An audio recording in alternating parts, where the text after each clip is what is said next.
Welcome to The Last Breakfast. Please enjoy the video. You start by checking prerequisites.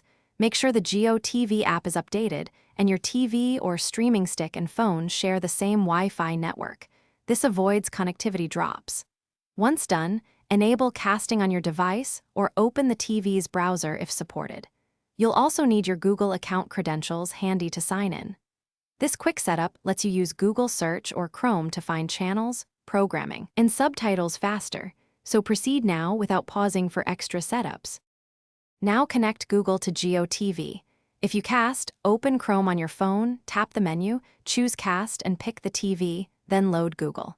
Calm and search while mirroring. Alternatively, open the TV's browser and sign into your Google account directly. This keeps the interface on screen. Use voice search for quick show names or type with an on-screen keyboard.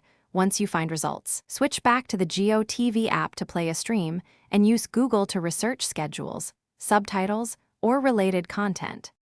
To finish, toggle between the Jio TV app for playback and Google Chrome for searches and extra info. This dual approach gives quick results and context. If casting or browser access fails, reboot your router, phone, and TV, wait 30 to 60 seconds, then reconnect. That commonly clears network or handshake issues. Also verify you're signed into the correct Google account and clear the browser cache if pages stall. If problems persist, try a wired connection or another casting app to isolate the. Thanks for watching. If this was helpful, leave a like and consider subscribing. See you next time.